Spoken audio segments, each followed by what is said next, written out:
Hello, and welcome to the next MCU panel discussion and review. Of course, today, Captain America, the Winter Soldier. And we have got two guests. We've got Anthony, who's been on the last few. Gentlemen. Yes, Hello. and also Adam returning as well. It's me. Yes. And unfortunately, Callum's not on this one, even though he really wanted to, but screw him. I'm sure there are other films coming up that he would like to be involved in, which I'm sure he will be. I did the maths. I think he's going to miss Civil War as well. Ooh. That's Yeah. He's not going to be pleased about that. Yeah, because I would imagine. Because the two films that he really wanted to be on were Winter Soldier and Civil War, and he's probably going to miss both. Oh well, it's all right. He'll get to watch the videos. That's not fair. Oh, Nah, man. I'll give if he wants to talk about them, I'll give him some time on Age of Ultron for this one, and maybe I don't know, Civil War he can talk about later. Yeah. Whenever it's applicable. But without mucking around too much, patreon.com/GenesisEvangelizani if you'd like to support the channel. There are certain tiers that you can look at and decide if you want to, invest your hard-earned dollars in them so that you can upgrade our channel so we can do more stuff like this and with higher quality and faster, and because that's really encouraging. And also you get exclusive access and stuff like that, and early access, and you get to request videos for us to do if you choose the master tier. And twitter.com/GenesisEvangelizani if you'd like to contact with us, especially if you know me personally. Go to Facebook and message me there, especially if you want to be on one of these panel discussions. Hey. Nice. Very fast plugs. Because everyone knows the drill by now, hopefully. Because I imagine you probably... nah, doesn't matter. Anyway. Oh, well. I'm not sure who I should let go first with this one. What do you reckon? What should I... I don't mind. We'll go with Anthony. You go first. 2 minutes to talk about the Winter Soldier initially. Okay, so the beginning of this film, you kind of see Steve Rogers. He's kind of reconnecting with life, not frozen. He meets Sam Wilson, later to become the Falcon. He laps him running around the Washington Monument or somewhere in Washington, D.C. Yeah. It is the Washington Monument. He laps him a couple times. You got a bit of funny stuff there. I thought that was a really nice introduction to kind of where Captain America is at now and where Sam Wilson is. This film does dive into kind of the morals of the stuff that not only Captain America but the entire American government are doing, which was cool. I like that. I like that a lot. It kind of puts a big clamp on Captain America's whole character. Is what he is doing for his country right, morally, or is it just for the good of the few rather than the good of everyone? It was a really nice thing to see in a movie like this, especially after the tragedy that was Thor: The Dark World. I think a lot of The this travesty movie that is was like, Thor: The Dark World.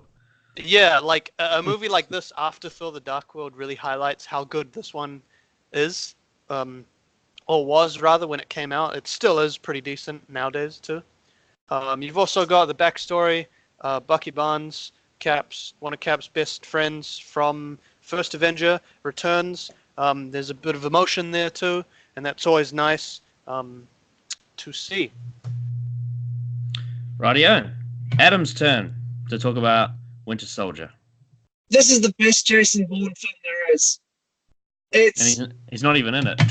Yeah, exactly. It is questioning not only the morals of government interference and things like that, but also vigilantism and the idea of being a superhero in general, and doing it in a very intellectual kind of 1970s political thriller plot structure that's really cool, and I really enjoy it, and it's really investing and does major sweeps in terms of taking S.H.I.E.L.D., which has been there since day one in Iron Man, this sort of piece of security, this sort of thing that was connecting all these films. Turns out S.H.I.E.L.D. isn't S.H.I.E.L.D., S.H.I.E.L.D. is Hydra. And that was a genius twist because it completely changes the universe going forward. It changes the landscape of what these characters have to do and what they have to interact with going forward, which was a great way for the universe to avoid repeating itself. But as a film on its own 2 feet, it's really brilliant because it has all this political tension and great action, but also it elevates Captain America as a character and Steve Rogers as a person by having this personal investment that he has to deal with in the terms of Bucky Barnes being this unrelenting force that Hydra is using. And it just sort of throws a spanner into the works to try and make Captain America's story much more complicated than just him not trusting the government that he's working for, with the whole idea of this isn't freedom, this is fear. And I really like it. Rightio. Obviously, I first watched this film a couple of hours ago, so I'm pretty fresh on it. What a cracking movie! It's got some of the coolest action scenes I've ever seen. It's gritty. Yep. The direction's great. It looks so real. The tone is very different from a lot of the other films so far, and it also follows up the Avengers and the first Avenger really well. Yes, definitely makes it feel more like a Captain America story is set in a series of movies. The involvement of S.H.I.E.L.D. and the twist that they're Hydra was great. A lot of the surprises in this film didn't feel out of nowhere. They felt very earned, and they served the story well. The characters were fantastic, and overall, this is a polished beaut of a movie, I'd say. It's very, very, very, very, very good. Yeah. It's no surprise that the Russo brothers went on to direct Infinity War. Yeah, and this was their as well as Civil War they did too. But I'm going to try to avoid talking about Civil War as much as I can. Yeah, because I haven't seen it. Yeah. Oh no, sure. But we'll start with Steve Rogers, aka Captain America. Where do I begin with this character? Because how do I put it? He's basically perfect. Like I can't criticize him at all in this movie. He's like they did everything right they possibly could have done, and all of my criticisms from First Avenger just don't exist in this film. Like he's just a fantastic character. His story's great. All of his interactions with the characters are great. The fact that they involved elements from the first film and the Avengers and created a new story out of it was fantastic. And the actor is fantastic, and his everything that happened around him was really, really, really, really, really good. And I can't really go into detail on the other characters yet because then I would be talking about other characters. But yeah, seeing this story from his point of view was big. I think one particular moment that I remember is the elevator scene. Yes. Yeah. That's my favorite scene from this movie. It's so awesome. But it also shows his character, as well as being a fucking incredible action scene. The fact that he asks, not as a joke, seriously asks, "Does anybody want to leave? Because I can kill you very easily." He's being polite, calm, measured, which just sums him up to a T. But when push comes to shove, he still kicks ass, and he's much more of a martial artist than he was, but he still very much has that sort of Brooklyn Brawler kind of thing going on. Yes. Yeah. Yeah. They do such a good job of keeping him grounded. Because in Avengers, he has a couple of dramatic moments, especially when facing off with Tony Stark. But on the whole, he's kind of a joke. Like the whole, I understood that reference, and the whole man out of time thing is a joke. Most characters are a joke in Avengers, but that's intentional. Yeah, and it works in Avengers. It totally works. But that version of Captain America had to evolve, otherwise the series would have fallen flat on its face. Yes. Because I think they took the sort of idealistic, wide-eyed, patriotic, happy-go-lucky version of Steve, that became this badass by the end of First Avenger, and basically broke him, not physically, obviously, but in terms of what he believed in, which was the idea of freedom, has completely changed because of government surveillance and people who he thought he could trust, he can no longer trust. And everything, they challenge his ideology as a character, and that makes him more interesting when he stands up for what he believes in. Yes. Yeah, I mean, the line, "don't trust anyone," was a big theme throughout this film. And just the story unfolding, not for just us, but for him as well as a character, was very fun to watch. Yes. Yeah. What do you reckon, Anthony? Captain America. No, I really enjoyed kind of how, as you're following him along this journey, this story, the Winter Soldier, you can kind of see how he is the man out of time, literally. When he meets one of the characters at the beginning of the film, he actually has a list of things that he's been informed that these are the things you should look up and catch up on. That's what you missed in the ice. And then he's obviously he meets with another character from his first film, and she's obviously aged and he hasn't, and she's got some sort of dementia, and what can he do? That's it. It's his world from back then. He's realizing is kind of that's gone. That's that was 100 or 70 years ago or whatever. And this is now we're in, what is it, 2014, which is a very different time to back when he was not frozen. And this is him kind of coming to terms with that, learning, how people kind of interact and who, like Adam said, who to trust and who not to trust. Yeah, well, I mean, he's thrown into a world that's so different to his one, because during the World War, it was, even though there was complex things going on, for the most part, most of the objectives were fairly straightforward, and it was because it was a war based around, soldiers and that sort of thing. Whereas in 2014, the kind of war that goes on in the streets and in the government and in sort of SHIELD and Hydra and all that stuff is far more intricate than the World War is, and he's adjusting to that. Yeah, especially because he didn't experience the Cold War, so he doesn't know about this kind of political war. He only knows about the war against those who are wronging others. But when you don't know who's wronging who, that completely flips his ideology on its head. Yeah, and also technology as well. He's adjusting to the new technology, which makes things so much faster and harder to predict. Because everyone's got access to everything. Yeah.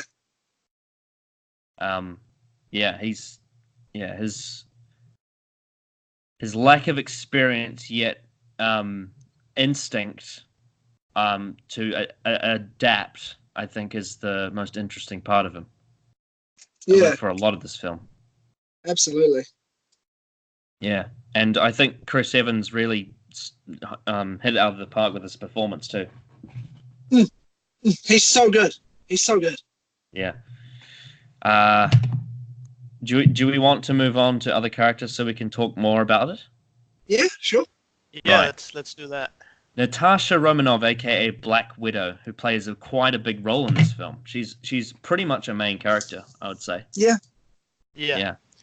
I think she's come a long way since Iron Man 2. I think she's fantastic in this film. She's actually a person in this one. Yeah. We get sort of moments of a personality in Iron Man 2 and Avengers, but for the most part, she's just there to move the plot along and do action. Whereas in Winter Soldier, this is the first time she feels like a more complicated person. Like her ideologies have been challenged as well because she broke away from the KGB and started working with SHIELD, but then she found out SHIELD wasn't SHIELD. So her whole ideology is flipped on its head, and that makes her a more interesting character as well. Yeah. Definitely. Yeah, I thought she was her battle to sort of figure out who was who and where her loyalties are supposed to lie was interesting. She's a lot more of a lost soul than she would like to put forward. Yeah, and I think a lot of her sort of charm from the first two that she was in is changed. It's definitely more stripped back, and she feels less like a distant. I don't know how to describe it, but she feels like she's actually part of the viewing experience as opposed to the opposition. Yeah. So in Iron Man 2, she felt like a character entering a scene where Tony Stark was the point of view, whereas in this movie, you feel like you're actually on her side. Yes. Yeah, for sure. Yeah. There's a lot more warmth to her in this film. Yeah, and I think it's also interesting how when it so far from what I've seen with her, it's the character that she interacts with, her personality kind of adjusts depending on who she's with. So when she's with Tony Stark, it's very there's a lot of humor, there's a lot of joking around, there's a lot of flirting, and it's very sort of like actiony fun. But then when she's with Steve Rogers, it's quite serious and sort of introspective. I think in this. Yeah. Go ahead. Oh no, I was gonna say I think in this movie we actually have a chance to see her doing what her character normally would do, which is kind of covert operative missions with Steve and just SHIELD in general. Which is it certainly helps seeing her, as you said, Connor, more of a fleshed out character. We're actually on her side with things, and we understand why she's doing things. Yeah. Even if her character is kind of like she doesn't necessarily lie, but she just doesn't tell the full truth. Yeah, and I really like how at the end of this film she, like, even though there was this, what was it, the guy attached something to her sternum that said that was going to put her in harm's way, yet she still went through with it anyway, like knowing that it could have killed her. Yeah. There's a lot of brave moves from her. Once she found out that S.H.I.E.L.D. was Hydra, she became quite fearless. She kind of had nothing to lose at that point. Yeah. Yeah, and there's some really... I was really surprised at some of Scarlett Johansson's acting in this movie, because it was so different to what I've seen from her before. Well, they actually used Scarlett Johansson as what she's good at, which is an actress. She's such a good actress. Yet in the other two films, she's very jokey and action-oriented, whereas in this one, they actually give her a chance to act. Yeah. It's very dramatic. Yeah, and I thought she was brilliant. She is, yeah. Yeah, I didn't expect her to be in this film, because obviously I knew nothing about it. Yeah. So it was a nice surprise. I feel like that gave you more of a positive experience probably watching this, because you knew nothing at all, Absolutely nothing. Because I think Adam and I had the information that this would be a good one. Yes, and then so had I. I mean, I've been told that it was good, but I didn't know anything about it specifically. Like, I didn't know who was in it or what was going to happen. Yeah. So, like, I hadn't seen any posters or anything. Right. I'm sure we'll get to it, but did you have any inkling who the Winter Soldier was? I think about halfway through the film. Okay. When he sort of stopped and he had a mask on, I was just in the back of my mind, I was like thinking, who from the first Avenger could that be? Because it did seem like, I was like, the only reason why this guy would wear a mask and not take it off is if we know who it is. Is he somebody? Yeah. Yeah. and then I thought it might be Bucky from First Avenger. Hmm. But then I remembered what you said a couple of podcasts ago, Anthony, where you said Marvel likes to keep characters dead, yet twice in this movie that doesn't happen. Yeah. This is like the opposite of what this movie specifically. I need to think on that because I'm pretty sure this is like the only movie they go back on that. But we'll move on to the Winter Soldier, Bucky Barnes. I thought that was a neat twist, like a really neat twist. I guess the only thing is that I really didn't care for him in First Avenger, so I wasn't too invested. Yeah. No, yeah, the interesting thing is, when I first watched First Avenger, I enjoyed Bucky, but I wasn't invested in him.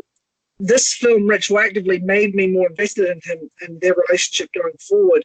Like in that one flashback scene where Bucky says, "You don't have to go at this alone. I'm with you to the end of the line." Yeah. Bucky just became so human. That's what I love about this film. Everyone is so human. Yeah. They're vulnerable. But that's all. But that scene didn't happen in First Avenger, did it? No. But what I'm saying is, this film made Bucky a better character. Yes. Based on what they did in this film alone, it made me enjoy First Avenger more, retroactively knowing what he's more like. Right. Yeah. But that being said, he doesn't do much in the film. He doesn't say much, but he's still a very big presence. He's the other title of the film. It's Captain America, the Winter Soldier. Yeah. However, I think the story is more based around Captain America's reaction to him rather than him as a character. But that's the interesting thing is, conspiracy starts happening, and then he figures out it's Bucky, so that throws a whole nother angle into it and makes it much more personal. Yeah. Yeah. Yeah, it's the way the sort of the turns in the story were spaced out for Captain America was really good. Yeah. Very good timing. It's structured beautifully. I love the sort of structure of the film. Yeah. And I love the scene at the end where he drops his shield and says, "I will not fight you." It reminds me of Return of the Jedi. I think that was intentional. Yeah. Yeah. Yeah. And then obviously he's Bucky is in the post-credit scene, so obviously he comes back at some point, right? Unless I'm going crazy. You'll have to wait and see. All right. It's not gonna be like a Mr. Blue where he just never comes back. Like imagine a Mr. Blue was an Endgame. He's the one that destroys Thanos with a stupid computer abomination thing. That'd be horrible. I would hate that. Oh, Mr. Blue's the leader! Oh, that's who you're talking about. Yeah. Sorry, I just clicked because I was like, "Who's Mr. Blue?" And then because I haven't watched Incredible Hulk in years. But no, I do know who you mean. Tim Blake Nelson playing the leader, who I'm actually kind of disappointed didn't come back because the leader in the comics is fucking awesome. Anyway. Yeah. What if Malekith comes back in Endgame? If he comes back, but he doesn't have any speaking roles at all? That would be frustrating. But if the Russos are doing Malekith, the Russos writing and directing a bad guy role for Christopher Eccleston sounds like a dream. It does, but I don't think Christopher Eccleston would do it because he hates having to spend 7 hours putting makeup on, apparently. I think he hated doing it when he didn't actually have much to do when he was the character. Yeah, and then the film turned out shit, and so he's just like, bye, no more Marvel, goodbye. He's one of the two doctors from the new series who went on to play a villain in the MCU. Oh, right, yeah, because of Jessica Jones, right? Yep. Yeah. He's so good in that. Oh, yeah. Anyway. Yeah, but now they're going to have, was it Matt Smith's going to play young Palpatine or some bullshit like that? Oh, well. I forgot about that, and I was excited for episode 9. I just said that I'm not excited for episode 9. All the excitement is drained from my body. It's gone now. I just pictured Matt Smith in full Emperor makeup doing his, drunken giraffe shit. Well, from like the Big Bang when they have their wedding. Yeah, it was like flopping about. Uh, And Anyway. he takes off his robe and he's naked. He says, "Clara!" Oh man. Anyway, But yes, Bucky. Bucky is like he's a constant, like omnipresent threat, which I really like. He's like a Terminator. He's just unrelenting.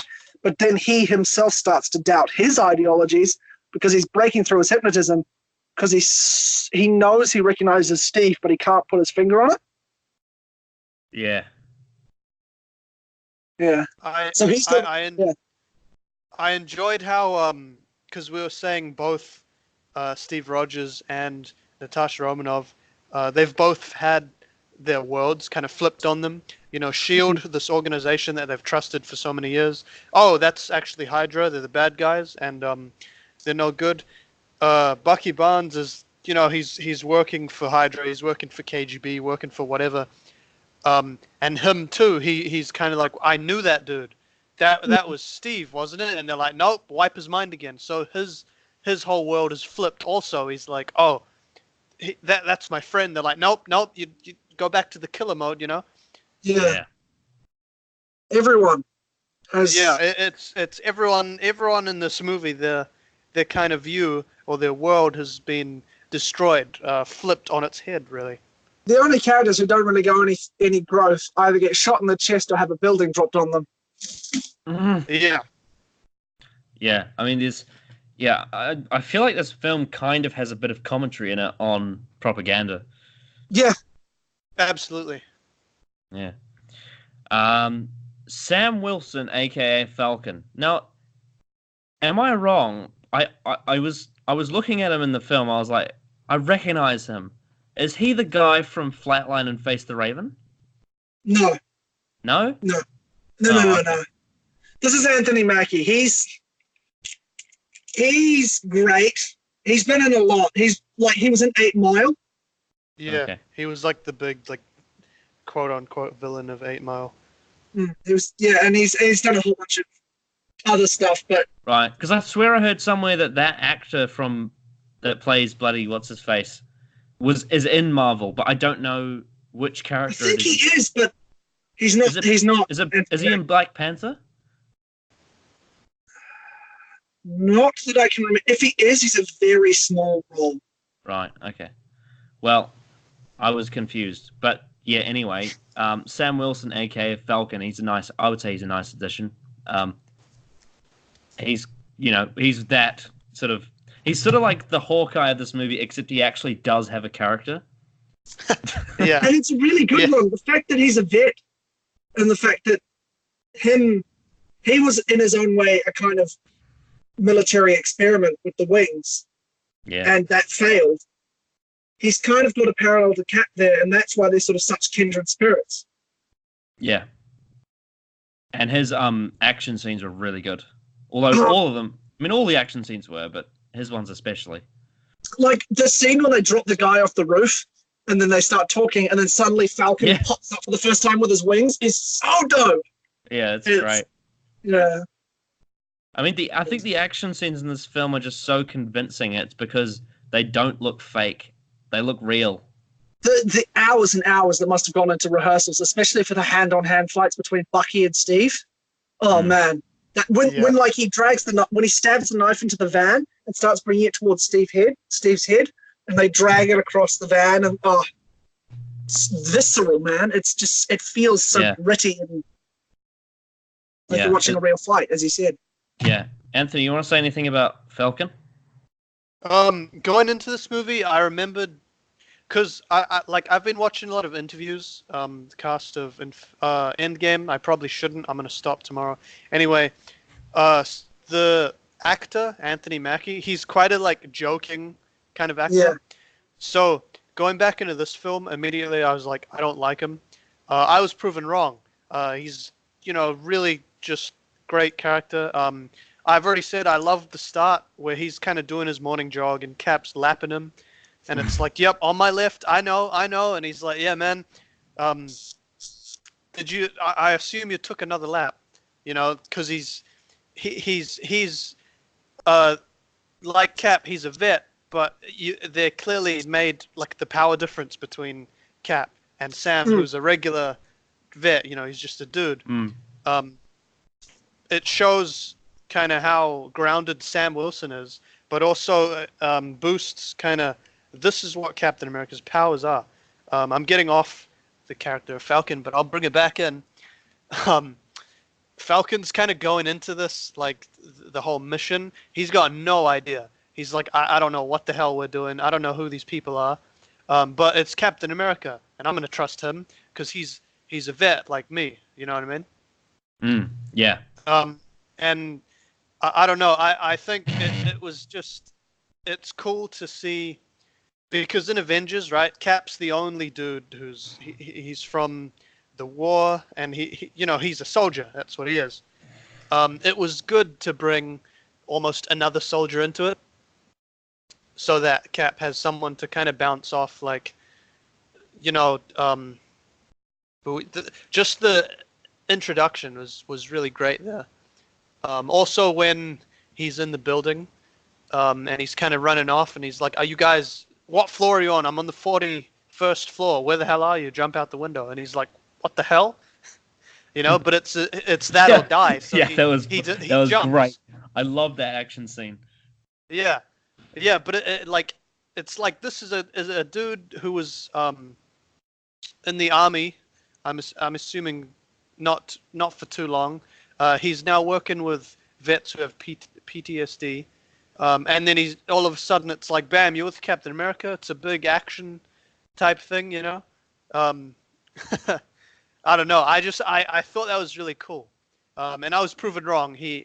Sam Wilson is actually a very good addition to the kind of characters for this universe, the Marvel universe. I think he plays a very good Robin to Captain America's Batman. Absolutely, yeah. Yeah, and you know, bloody Black Widow is a good Catwoman, I guess you could say.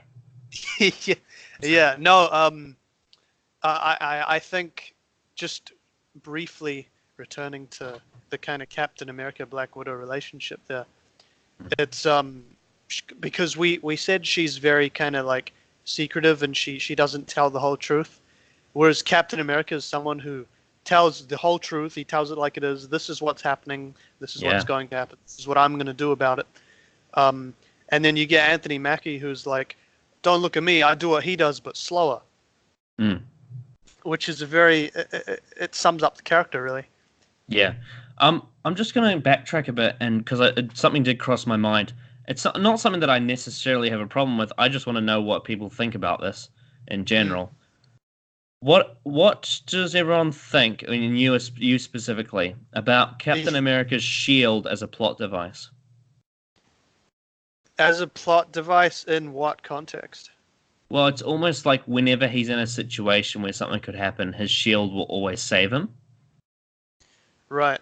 So if he's falling from something, he can just put his shield down and he'll land on his shield. Like if he falling out of a building, or if or if someone's shooting at him, he just holds his shield up. Or, you know, he's very reliant on his shield. On his shield, yeah. I think I actually know the perfect response to that question.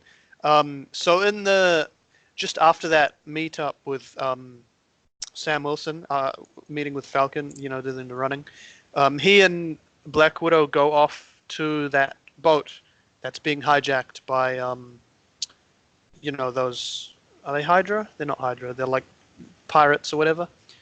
And he faces off with this character. I don't know if we'll cover this character later. He says something in French. Were you watching 1, 2, 3 movies? Yeah. Yeah, so I was as well.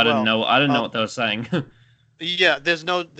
I know what he says because it's really good. He says, "You're nothing but a shield. Fight me like a man." So, what I see in that is the directors, the Russo brothers, they went, "Okay, we've had people say Captain America's just a guy with a shield. We need to show, you know, what he actually can do." They did that when they first get on the ship, and he beats the shit out of like 3 dudes. Or maybe possibly more than that. And then this fight, obviously, face me without the shield, you know, and he goes, okay. He puts the shield back into its whatever it is on the back of his back, and he takes his helmet off. I'm a person. I'm not a flag. Yeah. And he kicks the shit out of him. So it just shows he does. Yes, he relies on his shields quite a lot, but he's still a threat without his shield.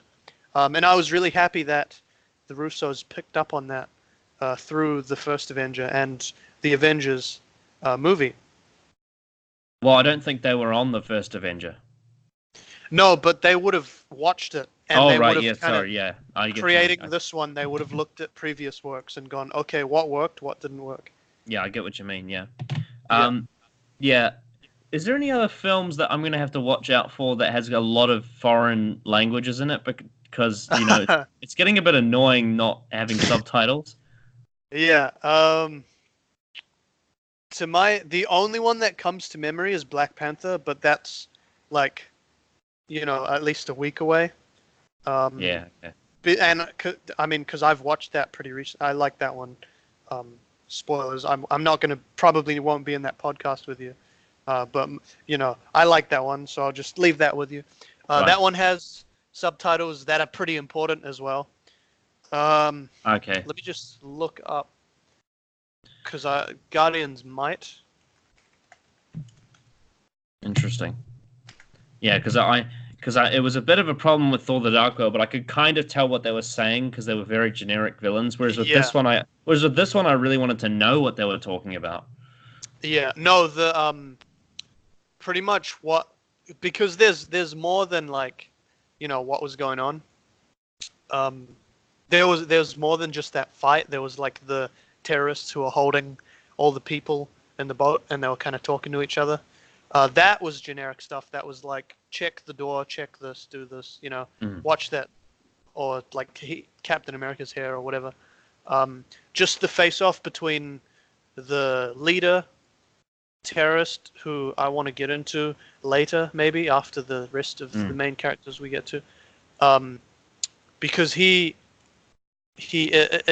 kind of, it shows more of the Captain America character, that he is more of a shield. And also another thing I just remembered is, what do you think about? I mean, obviously, because I haven't seen future stuff, so I don't know where it goes. But just based on, put yourself in the perspective of only having seen up to the point that I have. Yeah. The sort of slight romantic involvement between Captain America and Black Widow, because they do sort of introduce it physically at the end of the movie, but it's teased. Yeah. It's teased throughout. Hang on, let me pull up a quote, because this was actually a big question after this movie.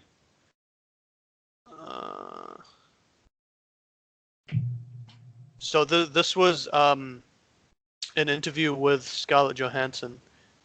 Similar question. She said,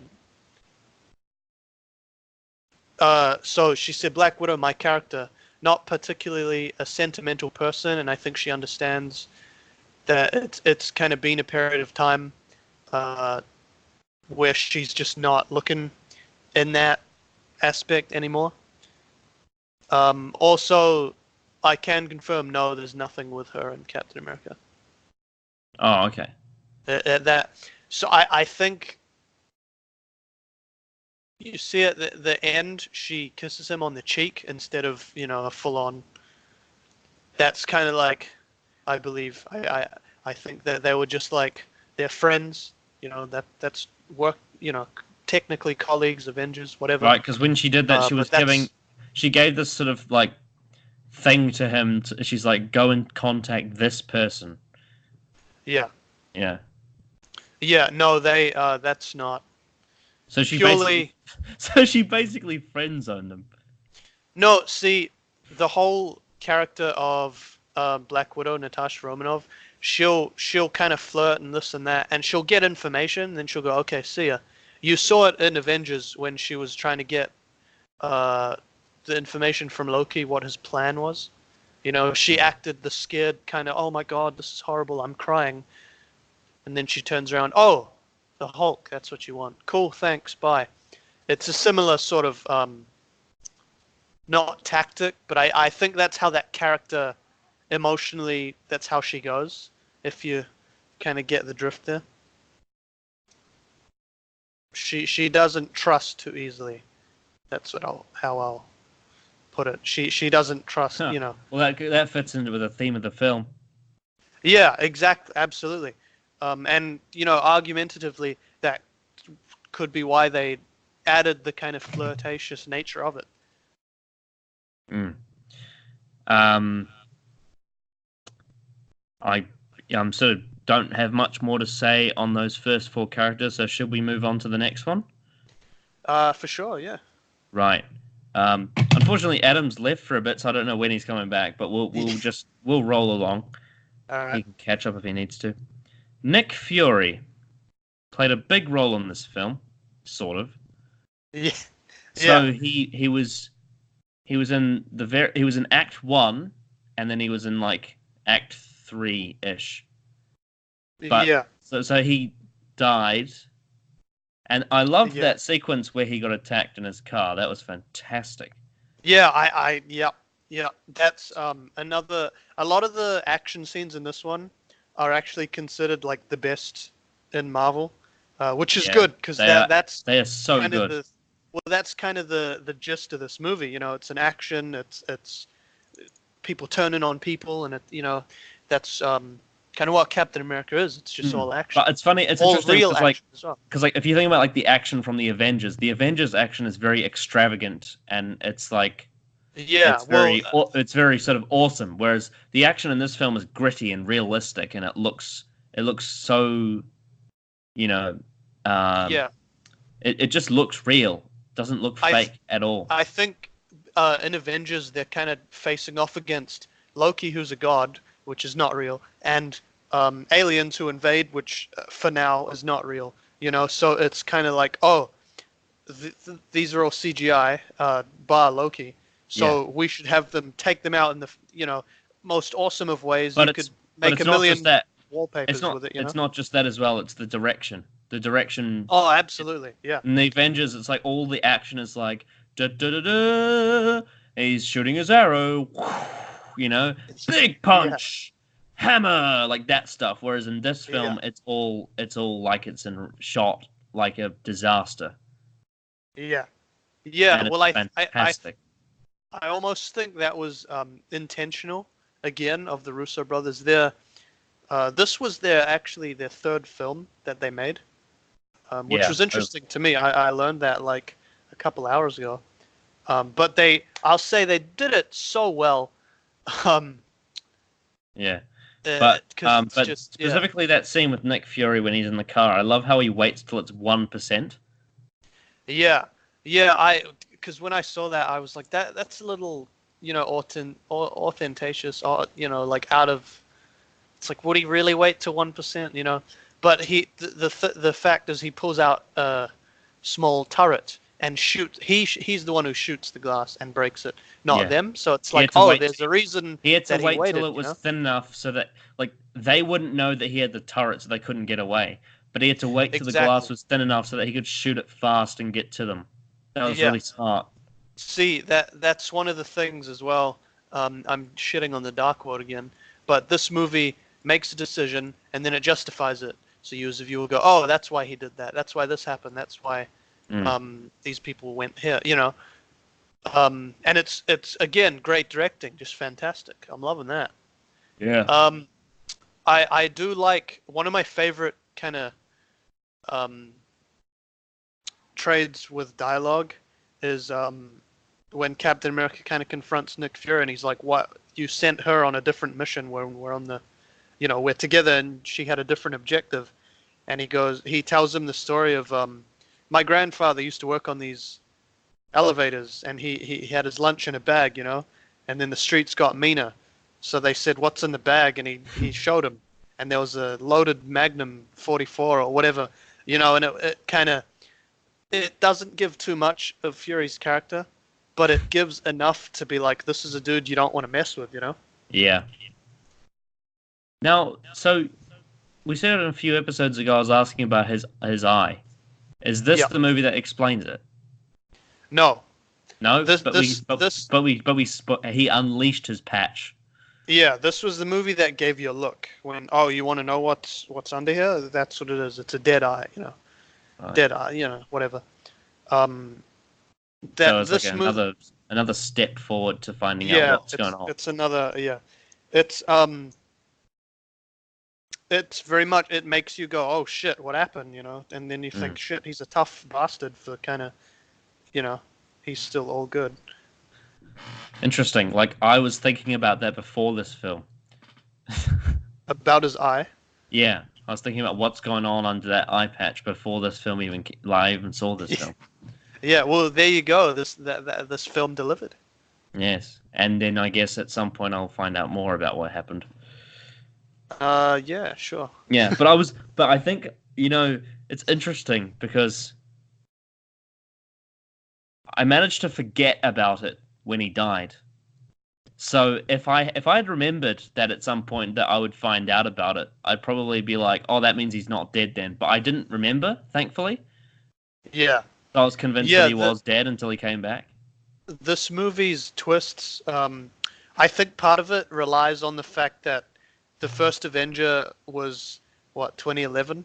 So it's like 3 years. 3 years? 2 years? 3 years before this one. So it's kind of like, people have relatively forgotten about it. Possibly, again, I have no idea. The Russo brothers might have gone, well, the first Avenger wasn't too great, so people won't remember, which they didn't. So the Bucky twist, people were like, oh shit, it's that.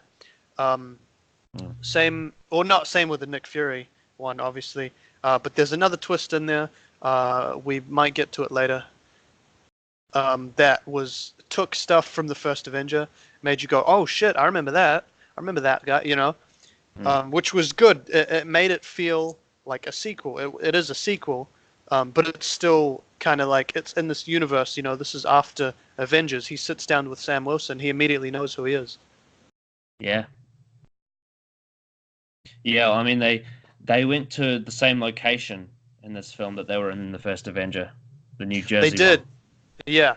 That reminds me of like it's almost like a reverse of Doctor Who, where there's like a hospital from the Slovene episode where like the pig thing came from. Yeah. And then in the Empty Child the Doctor Dances, they go to that same hospital in the past. Where like the people are being, the people have the gas masks on. Now that stuff's really cool when they have like those kind of connections. Yeah, no, absolutely. It's I think you're probably finding, and you'll continue to find, this cinematic universe is all about connections. Yeah, there's a lot. There was a lot in this one. They're talking about many references to like Stephen Strange, Bruce Banner, Tony Stark. Yeah, this was actually the first reference of Stephen Strange. This Doctor Strange movie wasn't announced at all at this point in time. Right. People were very kind of interested that the name was dropped, though. They were like, "Oh shit, they're gonna make one," which they did eventually, 3 years after this movie. But it's very. I really like how Marvel kind of threads their films together. It makes the whole idea that this is a shared universe so much more believable. Yeah, definitely. Especially when it makes sense, like because obviously it's Shield, so there's a lot going on there, and they know a lot of information that has to do with all these superheroes. Yeah, no, for sure. Also, if you'll remember, you wind your mind back to the Avengers podcast. I did mention there was a character in there you'd see later on. Did you manage to pick up on that? I didn't. Okay, so the agent that Cap, Black Widow, and Sam Wilson interrogated on the top of the building? So are we talking about the guy that Black Widow kicks off the roof? Oh, yes. So I didn't know this until I rewatched it. He was actually like the same actor and everything was in Avengers. Oh, wow. Was it the same character? Yeah, it was the exact same character. That's crazy. and it was like relatively same costume and everything too. So when I rewatched Avengers this week, I was like, oh my god, that's the dude they kick off and I was like, I again, it's Marvel kind of threading their movies together. It's all a shared universe, which is just fantastic. Yes. So the next character, obviously, is Alexander Pierce. I believe this is the guy who was the Hydra dude who was, is Alexander Pierce? Is that who I'm thinking of? Is that the old guy? Yeah. Yeah. He Yeah. the old guy. So he was moving all the chess pieces politically in this movie. Yeah. So midway through, I actually had to think, and I was like, "Oh shit! Please tell me this isn't another. He's bad because he's bad." Thank God it wasn't. It actually had a very good. This was the first movie, I think, in my opinion, where the villain, quote unquote villain, has a questionable. It's questionable that they are a villain. Of course, Yeah. Alexander Pierce's motivation was we're killing millions to save billions, right? Yeah. Which I had to think about it for a little bit and be like, that kind of makes sense. Of course, when you've got a character like Steve Rogers, and I mean in general, that's probably not a good idea. Well, but, I mean, if you think about the Avengers, that was going on with the council as well, like how they're like, we want to nuke New York to save the world. Yeah, no, it's exactly the same thing. Yeah. Yeah. Yeah, I definitely think he was a strong villain, and I would say like him and Loki are the only ones so far that have really impressed me as villains. Because apart from them, the rest of the MCU villains have been pretty crap, I would say. Yeah, Up to this the point. first couple of MCU villains are pretty weak. They do fall pretty flat. I think that some of them, the thing that's most memorable about a lot of them is the CGI, or like something ridiculously stupid that they've said. Or they have like And, one you good you scene. quote it because it's funny. Like Yeah, they'll Obadiah have like Stane. one or two. Yeah, like Stain had like one or two good scenes, and then But he's then like, after, it's ruined. he built this in a cave with a box of scraps. That's Obadiah's meme line, right? Like people, whenever someone says I liked Iron Man, if you're disagreeing, you just say that line, and they're like, oh well, fuck. Yeah, but Alexander Pierce was a really, really good villain. One thing I really liked about this movie is it took the joke that was Hail Hydra from the first Avenger, and it made it into this really like quite sinister sort of repeated meme. But like when I say Yeah, meme, so I don't mean like haha troll joke. I mean literally like it's this message that's being sent around, that's being whispered, because these people are so, they're such avid followers of Hydra. yeah, so in the comics again, there is kind of a split between Hydra. There's like the shitty little grunts who are essentially stormtroopers but worse. Who they'll do the thing from the first Avenger movie where they'll scream it, Hell Hydra, they're big on this thing. And then what they put in this movie is the other version, which is kind of the government officials and the people who are secretly Hydra. They'll whisper it to each other, and it's like, Yeah. you and I, we're Hydra, but if anyone else knew, we'd be in big shit. Hey, Hydra, this, that. Yeah, no, that was really cool. A good kind of nod to the comics. I also did enjoy, because when we first see Alexander Pierce, he's kind of talking up that council. They're like, oh, we don't think this was a good idea.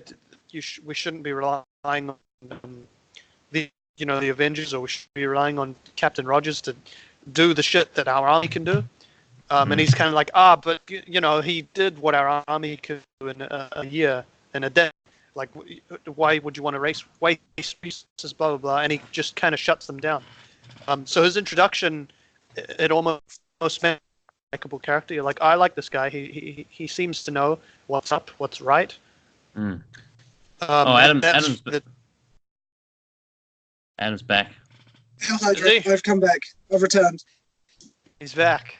It's longer than I expected. Yes, it was longer than I expected as well, but I'm back. Yeah, I tried to hold it up a bit.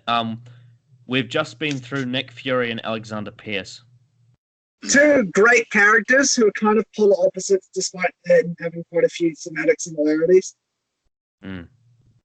And seeing Robert Redford in a massive blockbuster made my heart happy because I love Robert Redford, the actor who played Alexander Pierce. Yeah. Absolutely. Yeah, and I said just before, I said Alexander Pierce, he's the first villain aside from Loki that's actually impressed me so far. Well, because he's got complexity to him. Because the thing is, he is Hydra and he's doing morally bankrupt things, but he is still human. Like he talks about his either granddaughter or his niece's birthday party, talking about getting Iron Man to come and visit and stuff. He's a human. He's just doing horrible things, which is the kind of the whole point of the film, which is humans have emotions and those can be corrupt. Mm. It's all about corruption. And he's a great, compelling villain because of that. Yes. And also because... And he's not just, he's not just some guy with a red skull. And that's the thing is he's actually got a personality, but he also has this warm, grandfatherly kind of feel to him. But he's also evil. Yeah. He's compelling, very compelling. Yeah. I mean, Anthony was saying before about how he's like, I want to kill millions to save billions. It's that absolute, totalitarian idea of, it's the need. It's this. Yeah. It brings up that whole idea of, the train conundrum where there's the branching lines where there are more people on one line and less people on another. Do you pull the train to make it kill less people, kind of thing? It's that whole dilemma of, well, we got to find a way to save everyone, but that's not always the case. And they've come to the most sort of heinous, inhuman solution.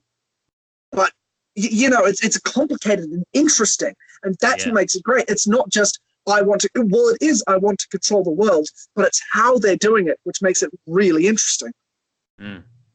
Which makes it a much more interesting challenge for the characters in this film to face, as opposed to, in First Avenger, where the villain was literally just like, I want to be like Hitler.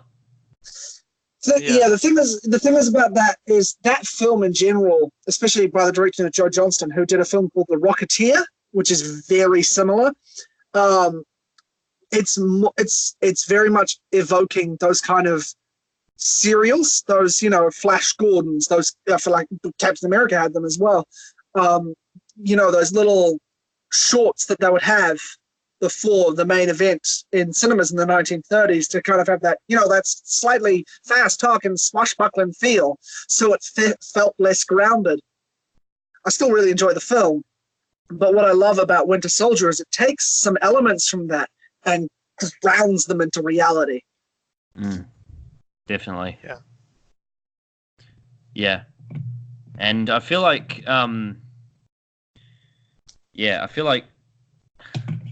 I kind of just feel like First Avenger, like just from my point of view, I feel like First Avenger is like this film's shitty little brother. Like that's how it feels to me. Because like all the flaws I have with First Avenger are like made to be great in this film.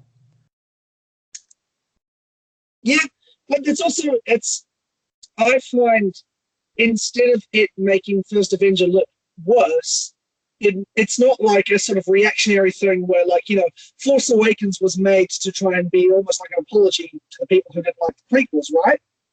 I guess so. And it's kind of, in a way, it kind of ignores and looks down to the prequels. Because they literally have Starkiller Base destroy the prequel planets.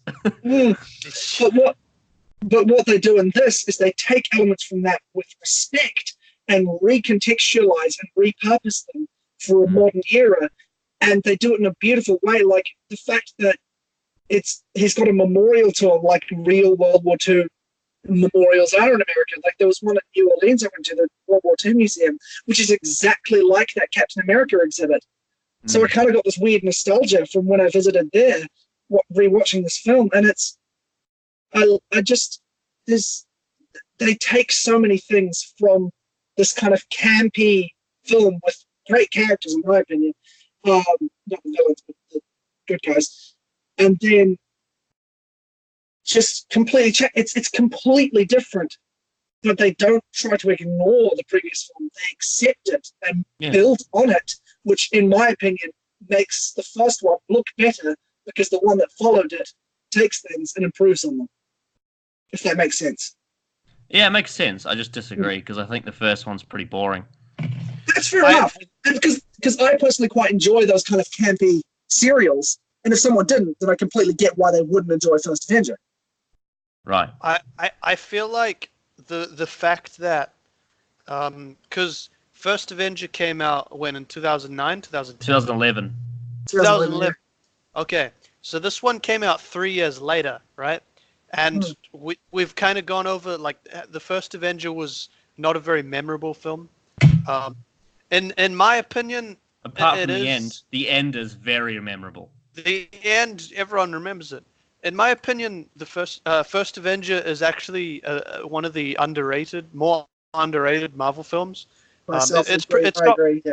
Yeah, it's got pretty good stuff in it, but the fact that it came with flashbacks, not only does it pull things from the first movie, but it has flashbacks as well. It gives the viewer almost the feeling that you are with Cap. It's been so long since World War I and since the 40s. Because for us, it's been 3 years. For him, it's been, 70 years. It gives that illusion that you're with him. It's been so long that, the once kind of pretty Agent Peggy is now an old woman, with dementia. Well, yeah, but that to me makes Winter Soldier a great movie, not First Avenger. But what I really that's fair enough. That is, but I kind of agree in the terms that the fact that it is so different helps build these two films as a great companion pieces to one and the other. Because if we didn't have First Avenger, Steve Rogers, if we didn't know where Steve Rogers had come from, because we get hints at it in the film, and obviously that memorial is a great way of dumping exposition on who Bucky and Steve is in their relationship. But other than that, we wouldn't know Steve. But because First Avenger exists, it's a great companion piece to Winter Soldier, because it takes complaints people had about First Avenger and repurposes the film to improve. And Winter Soldier is absolutely the better film by a long, long margin. But I think it gives the First Avenger stronger legs to stand on, knowing what came after. If you watch the review we did of First of All that I did with Callum, I did say that the stuff that I liked from it was the stuff that tied it to the MCU. It's just the stuff that was contained within the film itself that I didn't like. Yeah. And that's fair enough. That is absolutely fair enough. But just from my personal perspective, and Anthony, it sounds like you agree as well, they work together brilliantly because of how clever the writing in this film is. It makes my experience with the first Avenger much better. So it's like the opposite. It's like the opposite of The Force Awakens and The Last Jedi, which just don't work together at all. Exactly. Yeah. Right. So the next character is Brock Rumlow. He's not really in it that much, but he's good, badass thug. Starts on the good guy's side, turns evil, turns heel. I like how he's like tries to bully that geek into setting off this terrorist attack. And he's just like, no, I'm not doing it. And then he fucking shoots him or something like that. Yeah. His fate is so nasty. When at the very end where they put his corpse on the stretcher and it's all just like burnt to shit. It's so nasty. Oh. But again, runs your Revenge of the Sith. Yeah.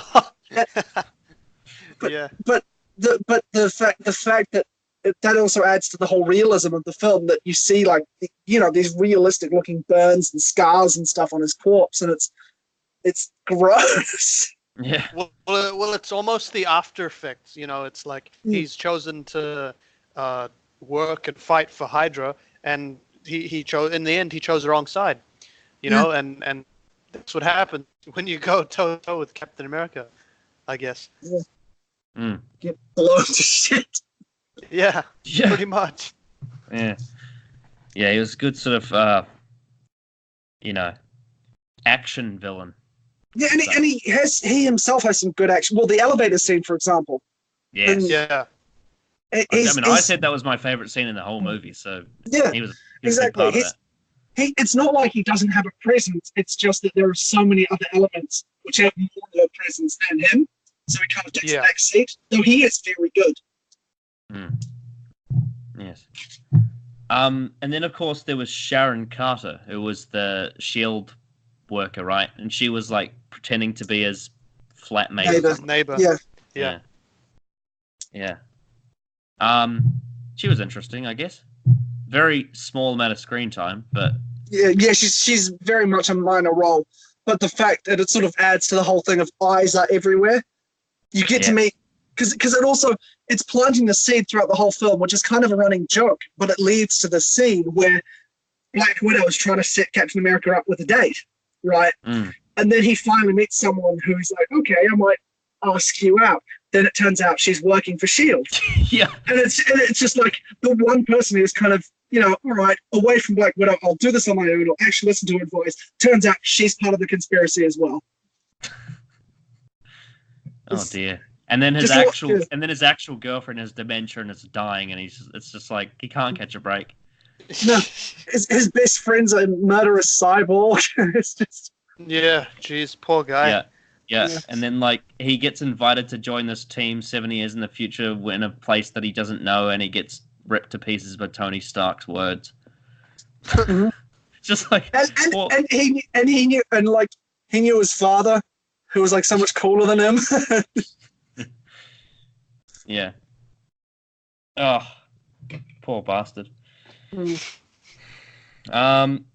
Maria Hill got more to do than the Avengers. Yes, but she's still kind of a generic character though. I mean, I think the whole point of Maria Hill was like, because Cap and the team obviously get caught, and they're like, oh shit, Black Widow's been shot. She's gonna bleed out if you don't do something. Surprise! It's actually Maria Hill, and surprise, Nick Fury's alive. I think the reason they did that was like, we need. You imagine if that wasn't Maria Hill and it was just some SHIELD agent, they'd be like, "What are you doing? What are you? We don't know you. Are you Hydra? What are you?" Exactly. We as an audience wouldn't trust her. Yeah. But because we saw her in the Avengers, we do. Yeah. But we go, oh shit, it's that lady who was Nick Fury's assistant or whatever she was. Yes. And is that character in How I Met Your Mother? Yeah. For you, yeah. I still stare as that. I was like, I just can't take it seriously.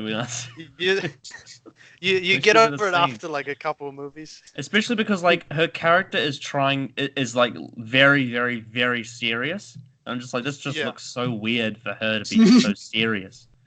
Yeah. Be like, imagine like if that was like Adam Sandler. Like, what would happen? It'd be horrible. Oh jeez. That'd probably be a nightmare.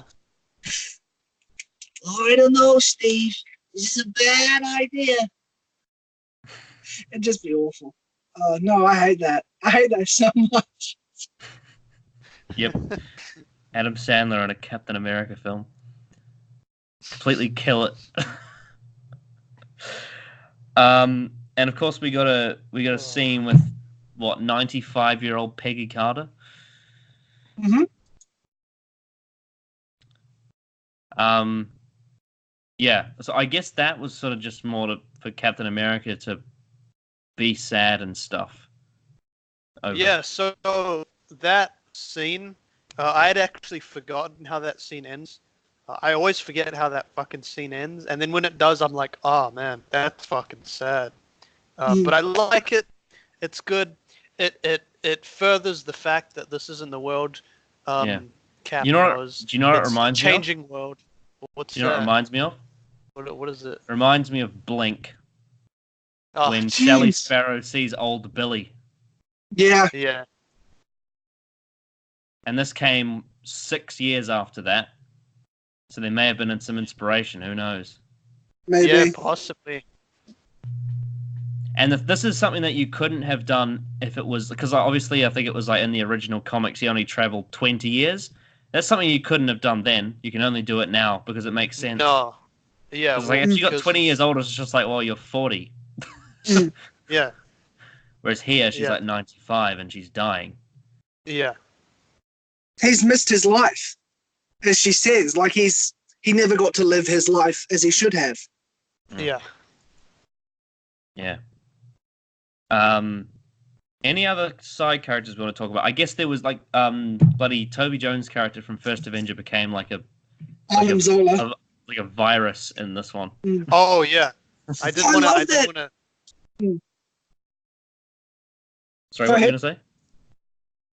No, Adam, you go first. Well, I love because Arnim Zola, from memory in the comics, he becomes a weird cyborg, Yeah. and this is a really neat way of doing that, even though it is very hokey, in this kind of more serious and grounded tone.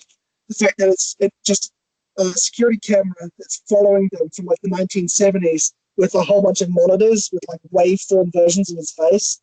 Yeah. No, I remember that reveal in the movies. Because obviously at this stage, I was fairly caught up in comics and I knew who everyone was. His his face buzzed on the screen and I stood up and I went, "Holy shit! They did it! How did they do it?" Because his character, you're right, in the comics, his character's this big fucking tan-looking thing. Yeah. And there he is. He's big and he's purple and he's yellow and he's got a fin in the middle of his body. Where he kind of looks like Thanos, actually. It's like Thanos without a head. He also looks a bit it's similar colors. Yeah. He also looks like another villain. What's his name? Murdoch. Who's like a giant floating face. His head reminds me of one of the bounty hunters from Empire Strikes Back. Yeah, no, to see that this wasn't the only Captain America villain they did this for. To see that they actually brought that into modern day movies, I was over the moon. It was fantastic. They had done it well, It was like, this dude was a fairly smart scientist. He knew his shit. Of course he's going to back up his memory onto millions and millions of, memory drives. The other villain, and of course, being Batroc the Leaper, who was another. Yes! He's kind of a jokey character. This one, they serioused him out. They made him a pirate or a thief or whatever. He took that ship in the beginning. He was the guy. Connor, if you have no idea who I'm talking about, it looks like you don't know who I'm talking about. He was the guy who challenged Cap and said, "Are you just a shield? What are you, a shield?" Well, I see. The thing is, if you remember, Anthony, I didn't have subtitles, so I wouldn't have known that. Yeah, no. So that's what he said. He said, "Are you? Is a shield all you are? Yeah, is that it?" You told me about that scene. Yeah. Yeah, and of course during that fight he was prominently kicking, which was great. They kind of took that from the comics. He is the leaper. He jumps from building to building, steals jewels. A very old-timey bad guy. But I was really glad that they brought those two Captain America villains to the big screen, even though they weren't main roles. Maybe that's the best way to do it, with these more campy villains. And the fact that they, even though it wasn't completely comic accurate, they took enough elements from the character's visual aesthetic and applied it, like the Batroc in the film. Obviously, he's got, the Kevlar vest with the grenades, and he's got his camo gear legs, but his actual shirt is the purple with the white stripes, which is exactly like it is in the comics. Yeah. Sorry, yeah, yellow stripes. Yeah. Mm. And then we had Stan Lee's cameo. Oh man, I am so fired. Now that was something that really like he does not belong in a film with this tone. Now you've got to have him in a Marvel movie, man. You can't have. I know you gotta have him, but like I was like, whoa, like this is so different to everything else that's going on right now. But it was a really funny scene. Yeah. I think actually I will say if there's one like sort of probably the biggest criticism I have of this movie is I don't think a lot of the comedy landed. I wasn't a big fan of it. It was alright, but it just compared to other movies, it just didn't feel. It felt weird. Yeah, the guy in the Apple store really stands out to me because it's in the middle of this really like intense. Shield is after them. Sorry, Hydra is after them. They're trying to stay incognito, and this guy just starts making jokes. Yeah. And like Captain America, like it's like a typical sitcom setup where he's like, "Oh, we're just looking for honeymoon vacations." And Steve Rogers just says, "That's right, we're getting married." It's just a bit odd, given the context of what they're doing. Yeah. No, I mean, I'm not saying it wasn't funny because like there was like when they were in the bloody when they're in the like the electronics store and that guy comes up to them and they're like, can I help you, sir? That's what I mean. Yeah. And then there's like the bit on the escalator as well. Like that was funny, but it was just like apart from that, like there was some other jokes I can't even remember them. That's the thing is they're quite forgettable. A lot of the comedy was quite forgettable. And there's one line of dialogue in this film. This is like super nitpicky. It doesn't affect the film at all, but I kind of wish wasn't said, which is the "Who the hell is Bucky" line. Who? Wait, what was that? When Winter Soldier's mask first comes off, and Steve's like, "Bucky," and he says, "Who the hell is Bucky?" I kind of wish he didn't say that. I kind of wish he just stared at Captain America with complete silence and just a complete blank look. But that is like a super confusion. nitpicky thing. Yeah. It didn't bother me. It was just something that. Do you know who that? Do you know that? I'm going back to Doctor Who again. Do you know what that reminds me of? What? It's when in The Woman Who Lived, where the doctor's like a shielder, and she's like, "Who's a shielder?"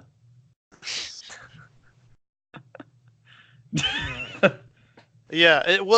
It's kind of like, well, there's no one else around. Like they're obviously talking to you. Like seriously, look around. There's nobody here on the street. You know. It is. Anyway. It feels a bit weird that like someone would forget their name like that. I don't know. Because Bucky is a nickname. It's not actually his real name.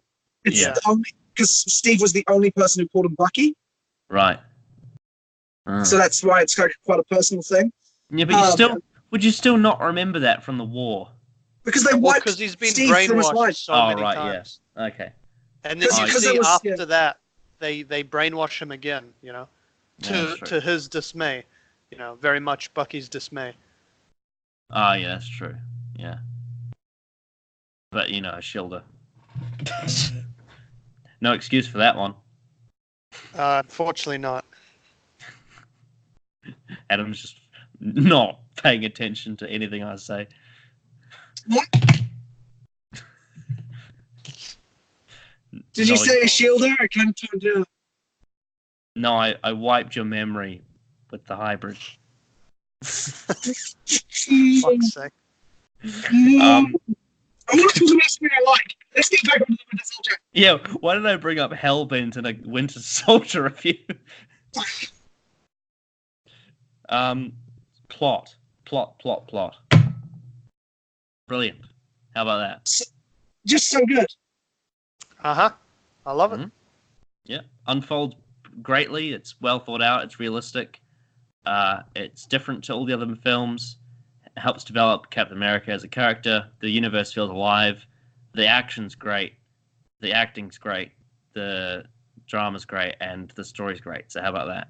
And also, in terms of the larger cinematic universe, up until this point, the solo films didn't really impact anything except for the character's personal journey. But this actually has greater ramifications for the lot.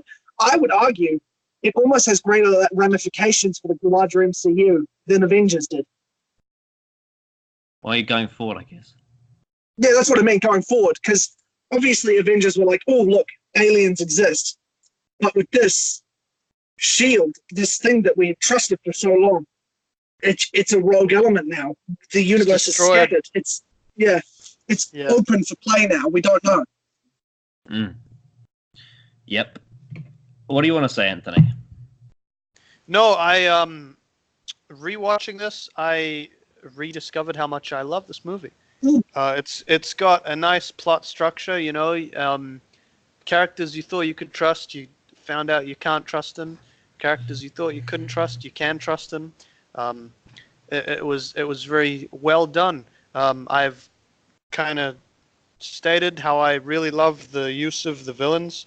I think counting them just off the top of my head, there's maybe 3 or 4 of them in here, which is great, awesome. I love it when this universe develops their comic book villains. Usually they're the ones who are way more out there than the heroes are. Yeah, there were a couple twists. Pretty much all of them hit real well. So yeah.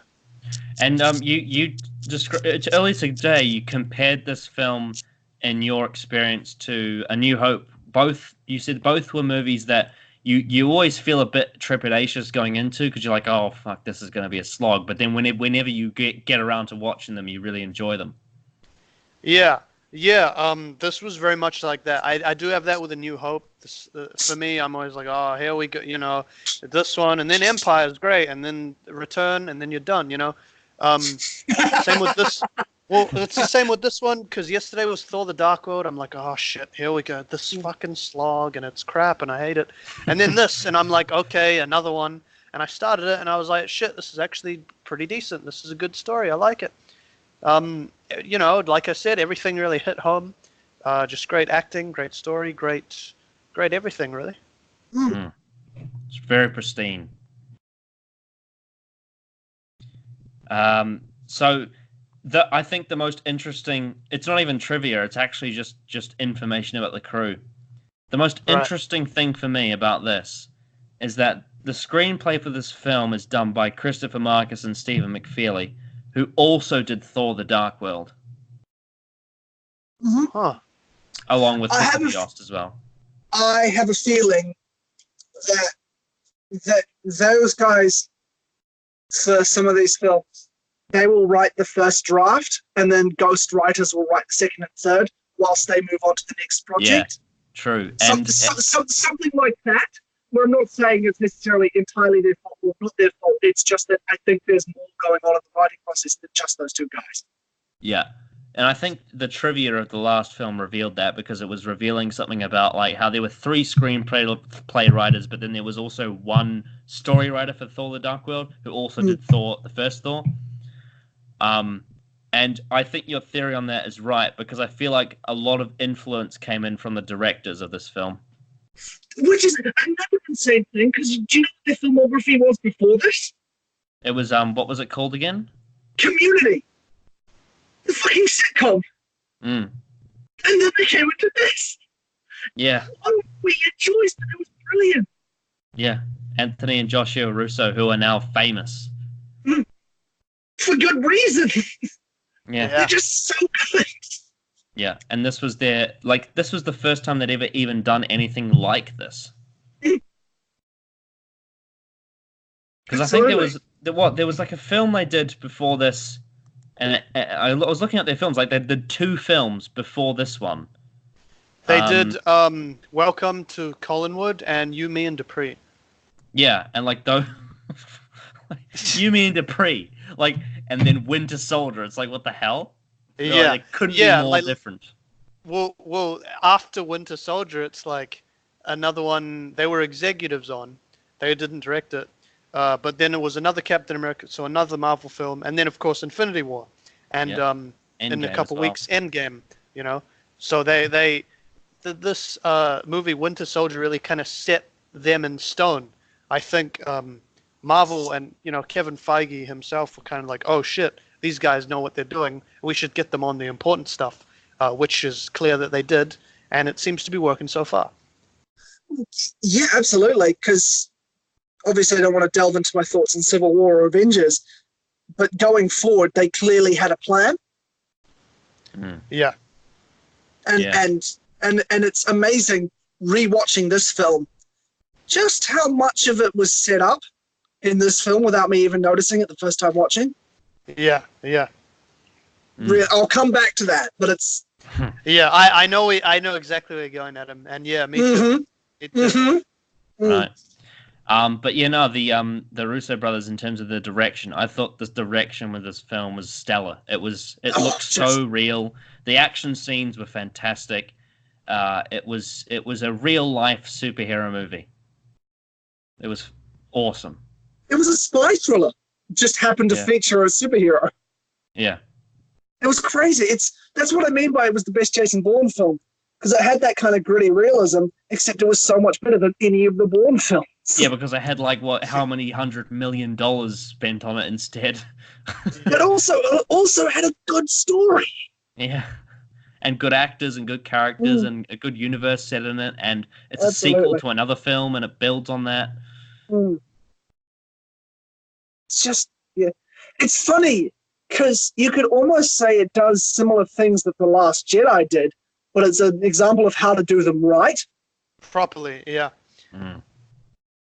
Well, specifically, what would you say? Would you compare Well, to? just the complete destruction of the status quo going forward. Yes. Breaking everything down. Things you thought were important aren't as important, and things you thought weren't important are important, and that kind of thing. But doing them in a thematically and in a story way that made sense, and even though was surprising, was satisfying and was earned. Yeah, the plot twists, especially, I would say, because the Like Last Adam Jedi, Zola, for example, yeah. because the Last Jedi has about the same amount of plot twists as this film, but they're nowhere near as brilliant. And Last Jedi feels quite hollow, whereas this feels very full. I mean, what was it, Anthony? You said I was comparing the Mandarin to Snoke, and you're like, it's like comparing $100 note to a piece of shit on the side of the road. Yeah, no, that's pretty much, yeah, that's what I said. I still stand by it, too. And you would say the same thing with comparing Winter Soldier to Last Jedi? No, with Winter Soldier, I'd say it's comparing a bar of 100% real gold to... being stabbed in the eyes. Yeah. Well, no, I'd say like a day-old crusty shit sandwich. Yeah, it's kind of like comparing the Mona Lisa to a scribble a child did on the wall, except the child was a 30-year-old man. And he's like, it's the same thing. Yeah. I do. Yep. Oh well. I think I said like leading up to episode 9, like late in the year, I think we'll do a Skype thing for all the Star Wars films. That should be fun. All the Star Wars films. Oh jeez. Like I've sort of come to realize there's only like 2 really good ones. Yeah. And that's the first 2 that were ever made. Yep. Because the rest of them, just gets worse as it goes on. It's it's not A few good. bumps in the road, but you know. Anyway. Oh, what a sad franchise Star Wars has become. Yeah. But yeah, no, the direction of Winter Soldier, brilliant. It was. Really good. The music of this film is by Henry Jackman. Yes. I really like how simple it is. Just like with Winter Soldier, it's a drone, but it sounds like screaming. Yes. It's just this constant like whine that's getting louder and louder, but it sounds like someone who's, being dragged across the floor and screaming. It's horrible. And also, I love the way that they repurposed the Captain America march. They repurposed it to be much more humble. Like at the beginning of the film when he's running through the Washington Monument. I like that. It's because I got quite triggered by that in the first Avenger, how patriotic it was. But in this one, Yeah. it wasn't. It wasn't patriotic. It was very It introspective. was like, this is who he is. It's It's kind of sad. It's a sad version of it because it's time gone by. Yeah. That Yeah. 1940 serialized, let's go get him, boys, is gone. He's now on the point of, if you turn your back on anyone, they will stab you in the back, then turn you around and stab you in the front, and then turn you around again and stab you in the back once more. Yeah. And then laugh. Yeah. Yep. But Anthony, I really like the music in this film. Yeah, Anthony, what do you want to say about the music and the direction? Yeah, so the theme for the Winter Soldier himself, it reminded me of a movie came out last year, late last year, sorry, or early this year, depends where you were on the Earth, which time zone you're in. That was Spider-Man Into the Spider-Verse. They used a similar, not really similar theme for one of the villains. I loved it then. I believe the one from that Spider-Man film was like elephant noises mixed among other things. This one was similar because it was just this, long, like Adam said, it's a long droning noise, but it instilled fear. This is a Winter Soldier. He's here to, stab you and kind of like he did with the van, slide the knife across, and he'll leave you there. He doesn't. There's nothing in his eyes, no morals at all. It's just, here's a job. The job is to kill you, and that's it. It kind of, every time he was on the screen and that theme was playing, I went, oh shit, here we go. Yes. Anything else we want to say before we move on to the trivia? I say trivia away. Trivia away. Nick Fury relates a story of his grandfather being an elevator operator. In real life, Samuel L. Jackson's grandfather was an elevator operator. That's cool. Yes. During filming, Sebastian Stan would walk around all day practicing his moves with a plastic knife because he wanted his movements to feel natural. Good on him. Committed actor. It shows in the film. Yeah. Chris Evans and Scarlett Johansson wrote their own dialogue for several scenes they had together. That makes sense. I feel like that's very dangerous with certain actors, though. Like Edward Norton. Yeah. But with these guys, because I think they'd known each other since before the Avengers. I think they've known each other since the early 2000s. They had such a natural chemistry, so they made it feel real. There's that scene in the car, I think. I'd probably say that scene was probably one of them. Yeah, when he's talking about, we're not stealing, we're borrowing, get your feet off the dash. Get your shoes off the dashboard, that stuff. And like little lines like, you got any plans Friday night? Well, the guys in my barbershop quartet are dead, so no. Like little things like that. Yeah. Well, that line actually made it into like one of the first trailers, I believe. That's right, yeah.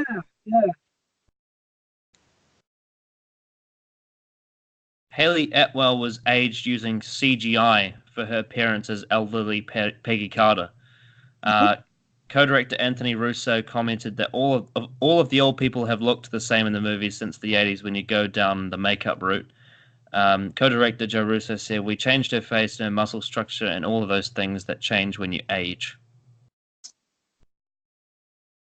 Yeah. That was all CGI. Yeah. Yep. It's good. It's better than. So, have you seen X-Men: The Last Stand? Oh, I fell asleep during it, but yes. One of the opening scenes, there's a young Patrick Stewart and young Ian McKellen, and it looks so gross. They look like rubber. It's impressive because it's no small feat masking someone's actual movements, but it's still like uncanny valley. I mean, they do that with little Steve Rogers. But I think little Steve Rogers is more body instead of his actual face. Like they shallow out his cheeks a bit, but for the most part, it's his face that does it. But like that's like a minor detail. It's not his whole everything. How do you feel about like the Snape CGI from Deathly Hallows Part 2 when Harry looks into the pen safe? It's weird, but because it's in a sort of dreary flashback, it's not as noticeable. He looks very Botox. Yeah. But But getting to my point about Hayley Atwell, the CGI is very convincing. We've come a long way for de-aging and aging technology in terms of CGI. We've gotten to the point where I think that CGI motion capture should be considered at award ceremonies the same as a practical mask. That's how advanced it's become. Yeah, I mean, it certainly looked better than absolutely. bloody Clara in Last Christmas, didn't it? You just look straight at me. You're just like, fuck you, Connor. Don't remind me of that shit. I always forget that exists. Yep. Moffat's Christmas specials, eh? The best episodes. While writing the script, there was a big possibility of Hawkeye being in this film. However, the writers felt like there were too many characters introduced, and they didn't want Hawkeye to be there without any depth. They instead decided to write a small scene in which Hawkeye would and his whereabouts are mentioned, which was shot but ultimately wasn't included into the film. Again with this Hawkeye nonsense, jeez. They just can't fit him in. Yeah, they're like, oh, Hawkeye, oh, no, oh, don't worry. Oh, no. And remember, he was a substitute in the Avengers because it was supposed to be Ant-Man and the Wasp. Yeah. So he wasn't even supposed to be in funny. it. Is he in at least in Agents of S.H.I.E.L.D. or something? I don't think so, but I'm not too sure. Samuel L. Jackson is, but Jeremy Renner isn't. I know they got Samuel Jackson for an episode. It's like they can't even fit Hawkeye in the bloody TV spin-off. Yeah. No, yeah. Poor Hawkeye. Yeah. An attempt to prevent spoilers and keep secrecy, the working title of this movie while filming was Freezer Burn. Makes sense. The filmmakers described the Winter Soldier as a negative image of Captain America. So, and when I say negative, I mean literally positive negative. Flipped. Yeah. In battling the Winter Soldier, Captain America needs all of the resources he can get, including his iconic shield, which has a lot more uses in this movie. The shield is traditionally used mostly as a defensive weapon, but in this film, the filmmakers wanted to explore using it more as an offensive weapon. There are two handles on the shield, and Steve Rogers can hold onto the handles in order to utilize it in an Eastern style of fighting.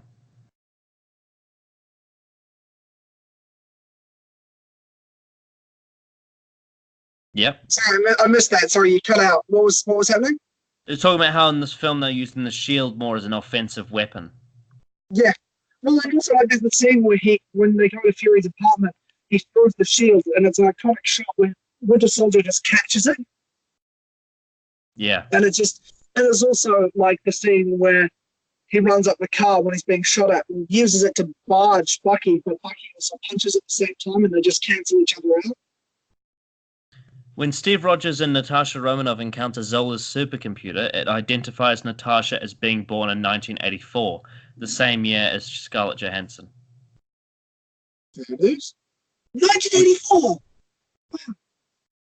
Which means she's 35? She's younger than I thought. Yeah, same. 35's not bad. She has a... I thought she was late. No, I would say she's 35.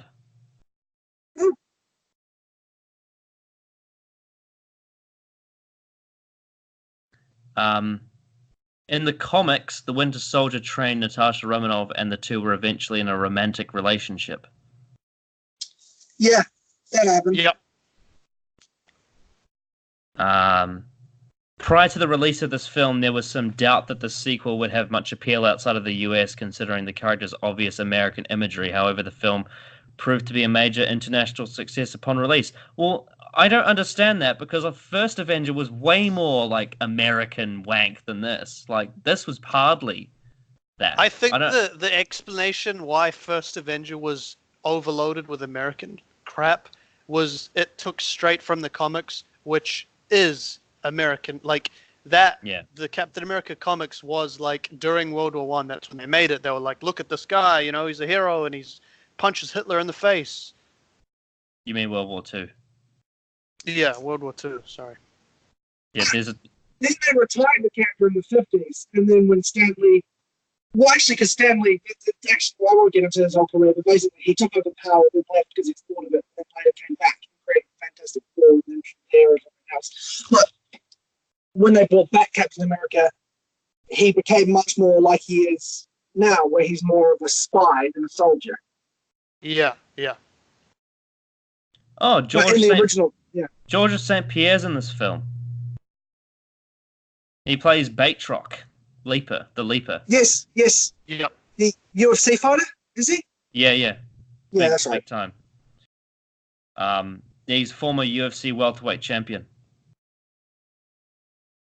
No wonder he was cast as the Leaper. Is he French? It would make sense. Well, Yeah. he was Algerian in the film.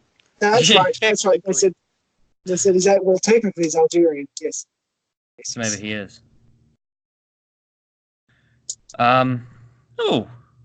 So there's a whole bunch of actresses that were considered to play Sharon Carter, including Anna Kendrick, Felicity Jones, Imogen Poots, Teresa Palmer, Alison Brie, Amelia Clark, Mary Elizabeth Weinstein, Elizabeth Olsen, and Jessica Brown Findlay. Elizabeth Olsen is interesting. Yeah. She would have been super young. Felicity Jones as well. Yeah, well, she ended up sort of being Black Cat in that garbage fire Amazing Spider-Man 2. Oh, God. Yeah. But at least she was in Rogue One, which is one of the less bad of the bad Star Wars films. It was like the last Is Rogue One the most mediocre Star Wars film that exists? Solo. Oh, Solo was shit. Are you kidding? Yeah, I well. was gonna say, like, I haven't seen it, but I know that it's. Rogue One is much better than Solo. Yeah, no, definitely that. But I was sort of when someone says mediocre, when someone says that, I think forgettable. Like Solo is the most forgettable. What I mean. It's just I think Rogue One is forgettable. I think Solo is really bad. Oh, okay. Well, we haven't That's even seen Solo, so like. Yeah, but I still know that it's shit anyway. Yeah, I know. That's what I'm saying. Like. If you like your entire film to be completely underlit and. Do you mind spoilers for Solo? We already know relatively all. We already know how Han Solo gets his name. We know Darth Maul's in it, and we know it's a shit movie. The main thing is me and my mate went into it. We were like, we're not excited for this film. We'll go see it, and just whatever. We were laughing hysterically. We haven't laughed that hard at a film that was trying to be serious, well, relatively serious, since the Justice League. That was one of the funniest movies. That was one of the funniest movies I've ever seen in cinema. I asked Anthony during Thor: The Dark World, or maybe it was after. I said, "Is there any DC films you think are worse than this?" And he said, "Batman v Superman, Justice League, and Suicide Squad are all worse." The only one that comes moderately close to being slightly interesting is BVS, because at least it was daring in a way. It fell on its face, in my opinion, but at least so was The Last Jedi. That's daring. I would rather watch BVS than The Last Jedi. Yeah, I would too, to be honest. Wait, I can't I have it on. I can't hear what you're saying. Blu-ray. Sorry, can you say it again, Adam? I'd rather watch Batman vs Superman than The Last Jedi. Well, I haven't seen it, so I don't know. It's frustrating because I like full transparency. Superman's like my boy. I love Superman. He's my favorite superhero. So why? It hurts. Sorry? Why is Superman your favorite superhero? Do you have an hour? Because it's a long. I have a lot of reasons. Right, because like Superman is like you know all the shit that I hated about First Avenger. Like Superman is literally that as a character. That's the public perception of him. Yes. I think, and then you get like 21st century Superman, which is shite, like Man of Steel and Superman Returns. I would argue Man of Steel is another underrated film, but that's besides the point. Man of Steel, it frustrates me. It's close to being really clever, but just the last act is a abysmal.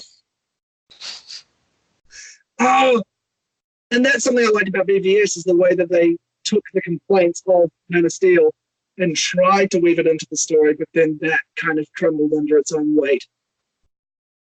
Oh well.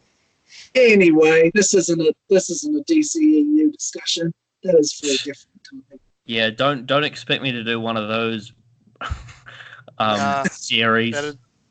I would rather not. God, imagine doing a review of Suicide Squad, Adam. Isn't that your least favorite film ever? It's up there.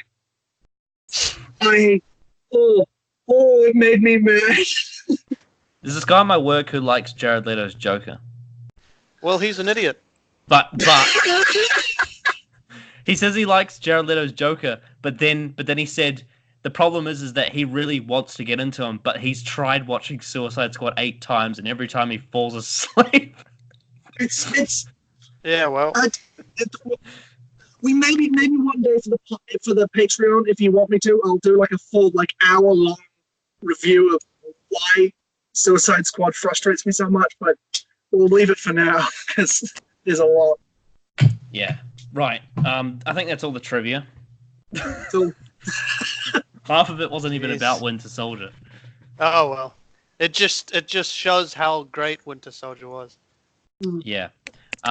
Conclusion and rating out of 10. Who's going to go first? I'll take this one. It did everything it needed to very well. Direction is so slick. Editing's amazing. Soundtrack's great. Sound design is spectacular in this film. Villains have clear motivations. They're interesting. They stand out. And Captain America became a better hero. He grew as a character. The side characters were all interesting. Those returning characters became better because of being a part of this film under the direction of these guys. It's a 9.5 out of 10. The only reason I don't give it a 10 out of 10 is because it has to be like one of my favorite films of all time to be like in the 10 out of 10. It's not quite that, but it's so we were having a discussion the other night about what film would you give a 10 out of 10 to? And I couldn't come up with one that I would. And Callum said Spider-Man 2, but that was it. He's made a video essay on that, by the way, which is a really good watch. Yeah. What's an example of a film that you would give a 10 out of 10 to? Touch of Evil, Double Indemnity, Good, the Bad, and the Ugly. Oh, yeah. Double Indemnity I really like until the end. That's fair enough. enough. I was just like, what? I was so confused. The Third Man, Chinatown, I'm just looking at my collection over there. I know there's more, but I'm forgetting them. I can barely hear you. I know there's more, but I'm forgetting them. A Brother Where Art Thou, 10 out of 10. What about the TV movie? 100 out of 10. It's flawless. Anyway, Anthony, what's your conclusion and rating out of 10 for Captain America: The Winter Soldier? Yeah, pretty much everything Adam said. I want to dive back in, not dive, but just kind of gloss over. I really like how this is pretty, according to whoever, this was the first villain that kind of had a motive where you're sitting there like, oh, I kind of see their point, which was kill millions to save billions. Because for me, I don't know about you guys, but for me, I'm kind of like, yeah, I can kind of see why that's, you're thinking that way, but it's still pretty not correct. Yeah, it's morally bankrupt, but it comes from a certain place where they argue their point interestingly. Yeah, it's logical, is what it is. But humanity is not 100% logical. Anyways, I'm giving this another 9. I'm giving it a 9 as well. And I was thinking of movies that I could give a 10. There are a couple in the Marvel Cinematic that I will. Actually, you're right. There was one in the MCU, which we may have gushed about secretly last time I was on. But there is one that I would give a 10 out of 10 to, and it's probably not one anyone thinks, but it is there. It's coming. I cannot wait to get to it. Oh, it's so good. It's so good. Yeah. Yeah, no, but Not I for would the Dark World. absolutely not. No, what did I give that, a 2? Good. Yeah, you give it a deserves 2, a 1. Anthony. I'll go back. I'll give it a 1.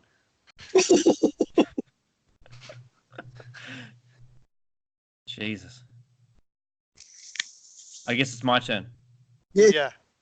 So Captain America: The Winter Soldier is a slick, fun, very, very clever film with great direction, great acting, and great story. Very hard to pick flaws with it. It's very, very, very, very, very good. Great sequel to First Avenger. Great follow-up to the Avengers. The story's great. The characters are great. The only thing that bothered me slightly was just there were certain elements from the first Avenger that I didn't care about. So when they came back in this film, like Bucky, for example, I felt a little bit flat on them. But still, overall, as a film, it worked. And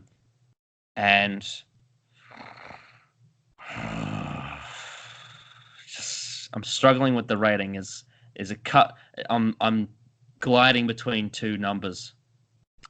Yeah. Think I'll give it. I think I'll give it a 9. Just though. I don't think I like it. It's as good as Avengers, but I think I like Avengers slightly more. Like I think I had more fun with it. Yeah. But I No, think that's understandable. Winter Soldier is good enough to be a 9. It's just it's so well made. But I wouldn't put it above that simply because I just don't. For some reason, the Bucky character just didn't. It was just kind of there. But apart from that, it was pretty good. Excellent. Oh, and the comedy was a little bit flat too. But yeah, as a Well, there was. it was a cracking film. Anyway, Yeah. like 9 is a very high score. Yeah. Yeah. No, me too. Yeah, and it's definitely become one of my favorite MCU films that I've seen. Good. Yeah. No, I think honestly it will continue to be. It is one of, if not, no, I wouldn't say the best, but it is one of the best of the MCU. But there are a couple that do come close afterwards, so be on the lookout for those. Yeah, and there's one that completely trumps it by 1,000 miles because it's the best one in the entire franchise by a long shot.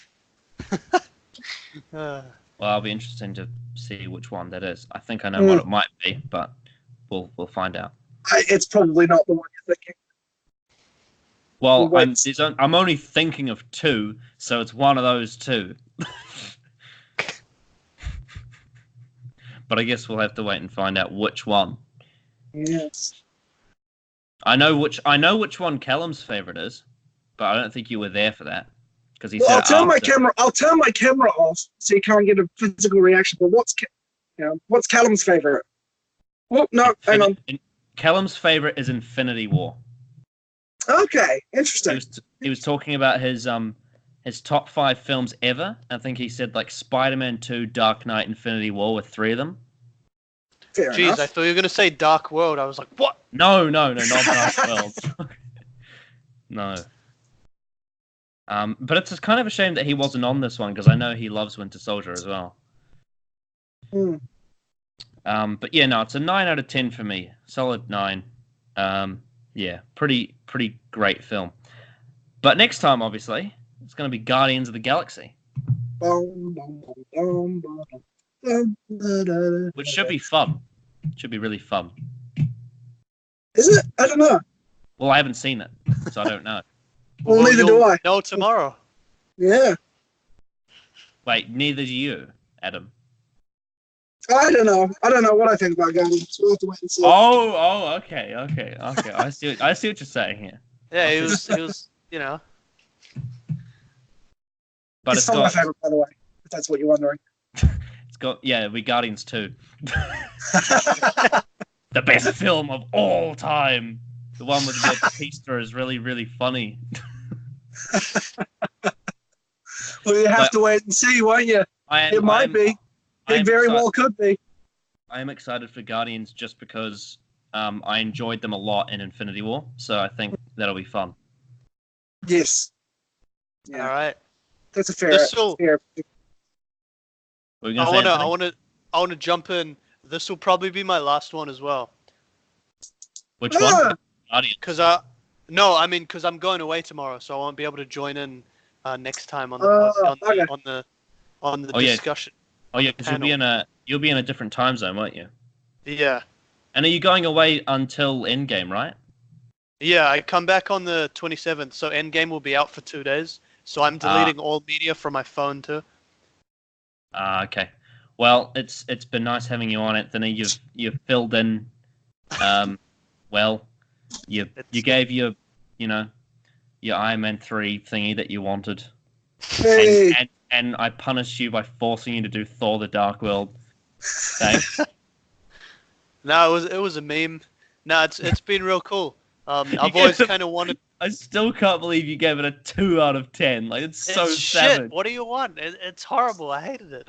I feel anyone who liked it. I'm not like this isn't a. Who am I kidding? This is a personal attack. You're an idiot. What are you doing? Reevaluate your movie evaluation skills. Because, what do you. Where in that movie is it ever good? I didn't see it. Apart from Loki. Apart from Loki. I'll give you that. Loki was alright. Where else in the film? Tell me. Please. I want to know. The aesthetic was cool. I don't know. We'll agree to disagree on this one, I suppose. I don't like the film. I just like. Yes, Winter Soldier's great. Winter Soldier was good. That's a 9 out of 10. But hang on. Then again, Adam, you did say on another one that you said you have unconventional opinions on the Dark World. I don't like it, but because I get such a kick out of practical effects, it being a mostly practical movie, I really enjoy. Just like I prefer to watch it on mute just for the production design, but I can sit down and enjoy it because of how heavily it leans on practical monsters and practical makeup. Yeah, that's something that I really liked about it. That's something I really liked about it. Unfortunately, it's barely in the movie. Yeah, because most of the movie is on Earth and it's shit. That's what it's the most fast-forward movie. Basically, I want an edit of it, which is just all Asgard. Did you watch the Thor: The Dark World review and heard what I wanted from it? No, I haven't got that far through yet. Right. Well, I wanted it to be this movie where Thor takes Jane Foster on this adventure and we barely see Earth, and it's like this grandiose journey through this weird alien landscape where we see some stuff that you would have never seen in any other movie before, and it's creative and it's weird and there's lots of languages and travel, and it's basically like Lord of the Rings but like alien. It's something that Kenneth Branagh would have been more suited to do because of his Shakespearean background.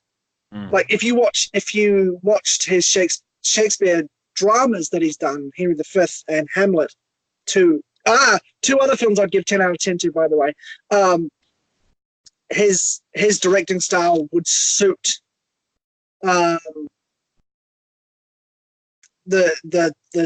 fantastical out of space, larger than life adventure. Instead, most of it is set on dull Earth with naked Stellan Skarsgård. It's a stupid soap opera with fucking.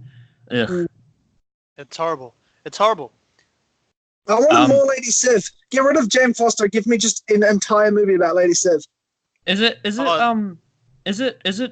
sad that I can't think of a movie that I've seen that I would give a 10 to?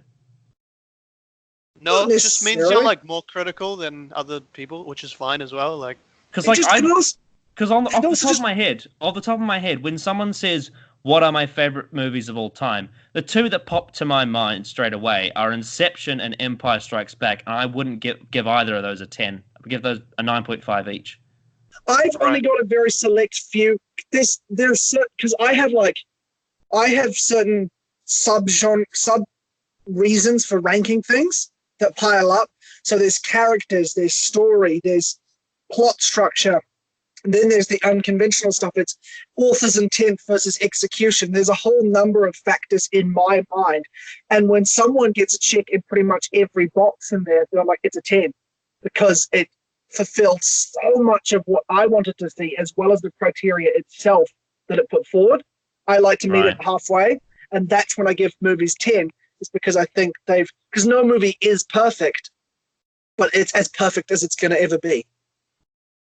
Right. That's why I give things 10. Because when I think about Inception, like, I love Inception, but I couldn't watch it on a rainy day.